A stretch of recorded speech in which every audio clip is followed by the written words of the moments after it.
sorry, tunggu. Ganti sini. Sabar. Oke, siap. Satu, dua, tiga.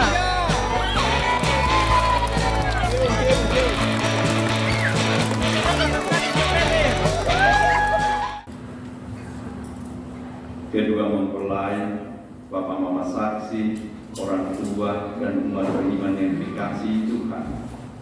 Dalam relasi antar manusia, salah satu unsur yang tidak bisa tidak ada, yakni saling mengasihi. Dengan saling mengasihi, maka orang saling mendekati, lalu orang saling memperhatikan, dan selanjutnya mereka membangun kesetiaan untuk semua cinta, baik cinta persahabatan maupun cinta perkawinan. Bila jalinan cinta itu bergerak ke arah saling memiliki, atau dalam bahasa Santo Yohanes Penginjil, aku di dalam engkau dan engkau di dalam aku, maka kedua pasangan akan memberi segalanya, memberi tubuhnya, memberi jiwanya, dan memberi spiritualitas atau rohani. Ketika unsur kesalingan cinta ini ada, maka kedua pasangan akan merasa pasti dan yakin bahwa mereka saling menjamin untuk tidak melepaskan atau tidak membohongi satu terhadap yang lain.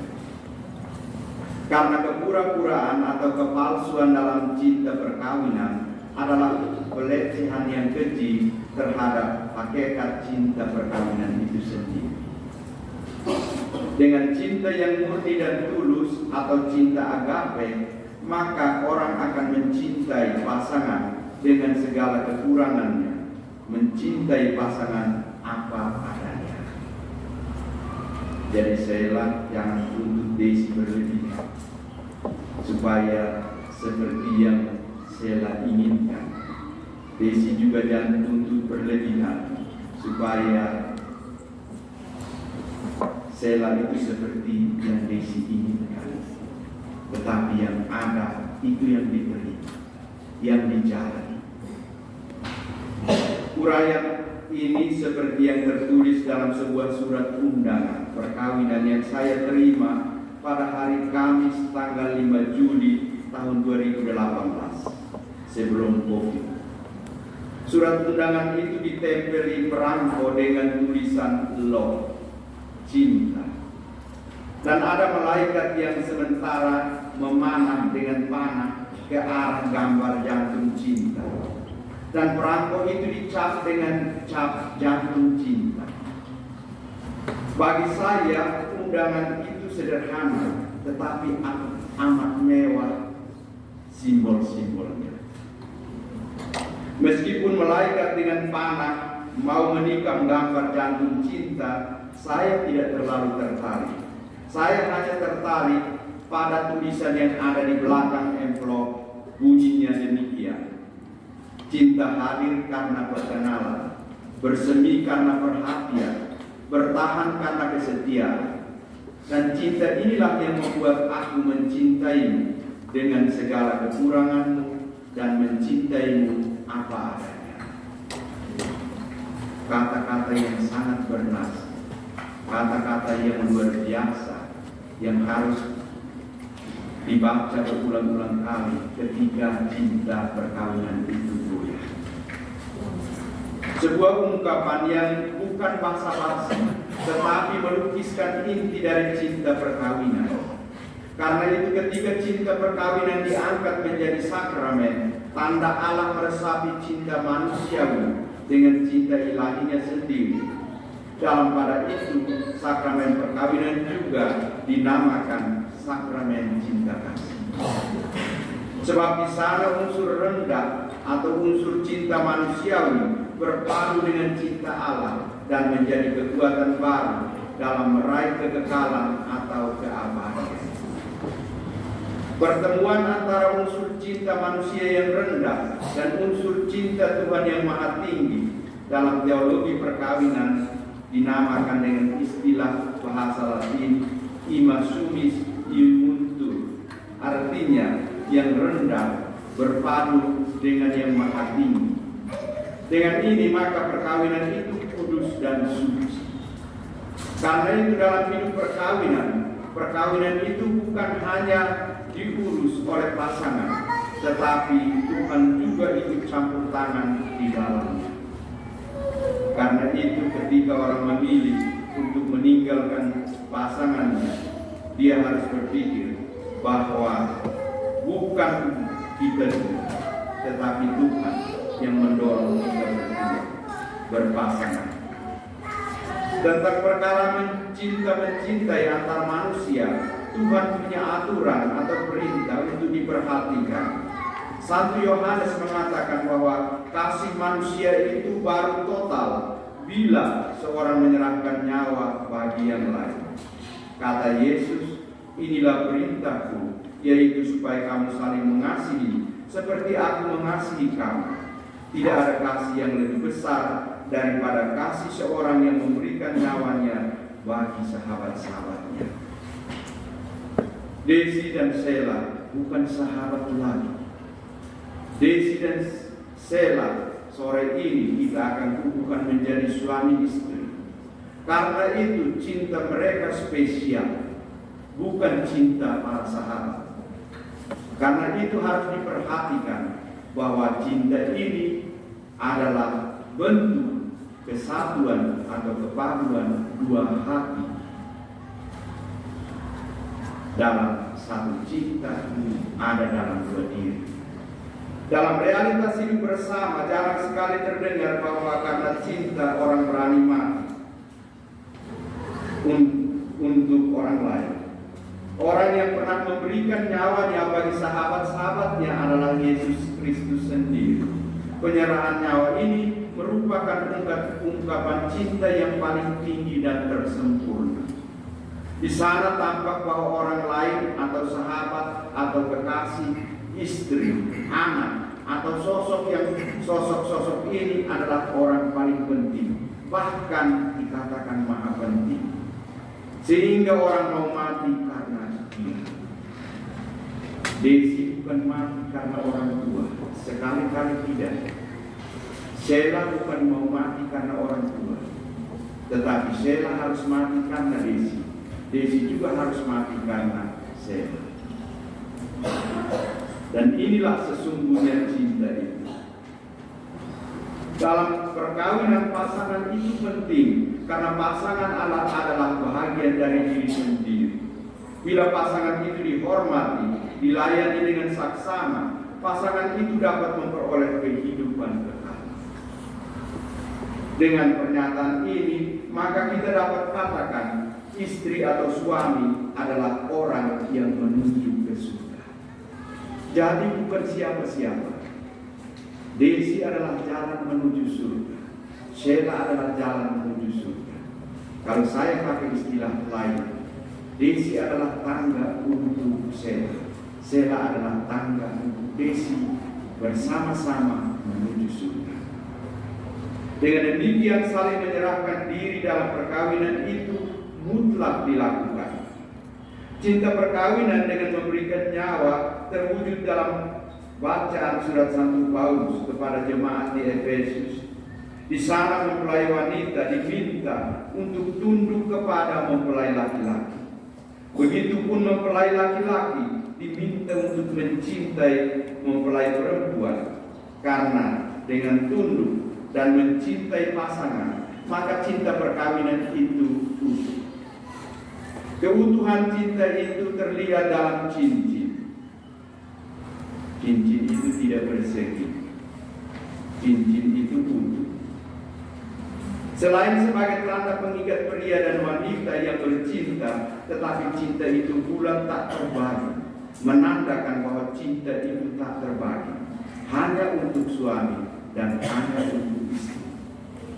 Bila ada tambahan lain, maka itu bentuk penodaan terhadap kesucian suami istri atau pelecehan terhadap perkawinan, sakramen perkawinan itu sendiri.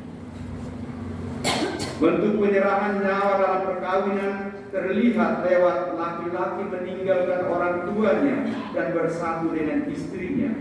mereka bukan dua, tetapi satu. Setelah orang menikah, suami atau istri itu lebih penting. Dalam tataran spiritual, istri adalah Tuhanku dan suami adalah Tuhanku. Berhubung istri atau suami adalah Tuhanku, maka menceraikan istri atau suami berarti membunuh kehidupan Tuhan dalam dirimu. Dengan demikian, perkawinan juga akan menjadi sekarat, bahkan bubar. Pasangan yang mau mati bagi pasangannya umumnya karena setia. Dewasa ini kesetiaan itu ibarat telur di atas tanah. Jika tidak dijaga, telur jatuh dan pecah. Saya memberikan contoh. Pada zaman dulu laki-laki menceraikan istrinya itu biasa saja. Karena apa? Laki-laki itu raja kecil dan dia boleh ambil istri sampai 10. Bukan masalah karena ada.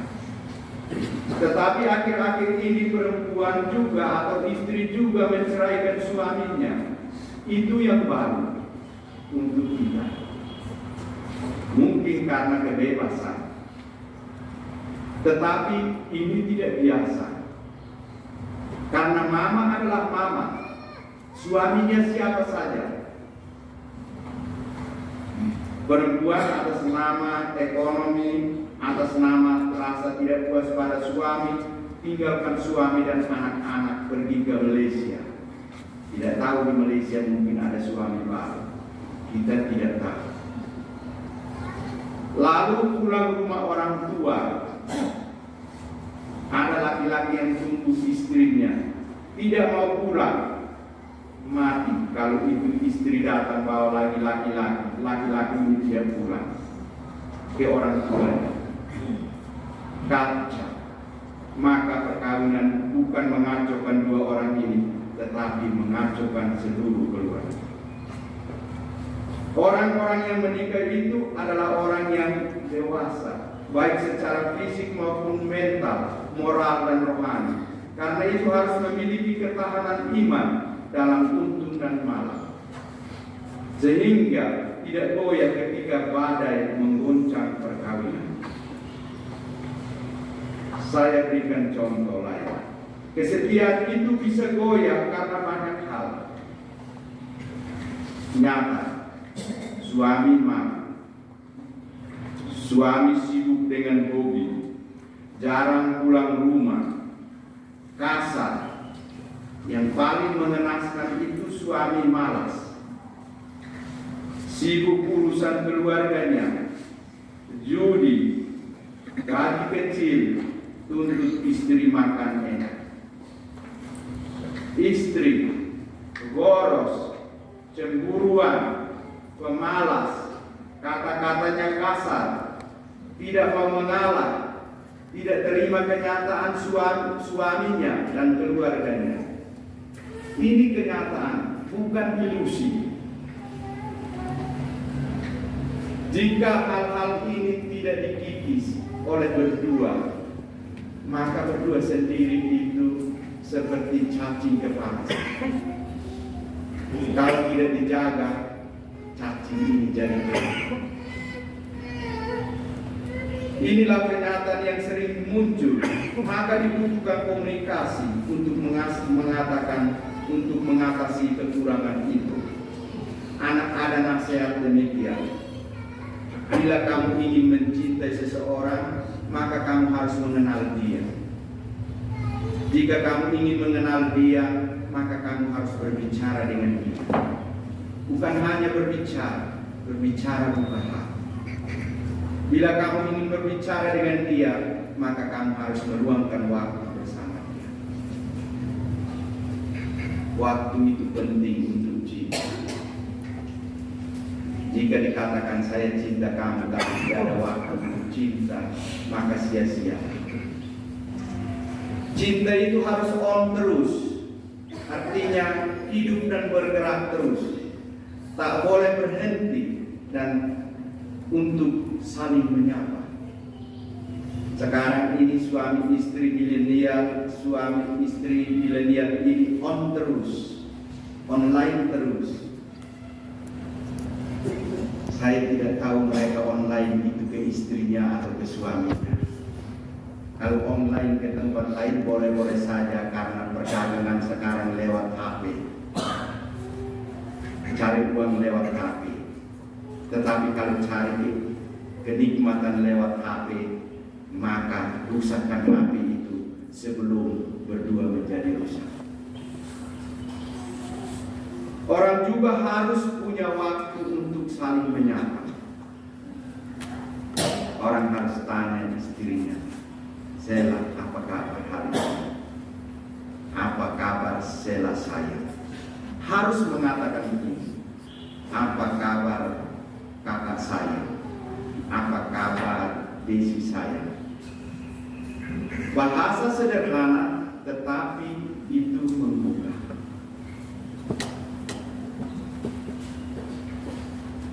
Karena itu orang harus terus-menerus itu memahami cinta tiap hari.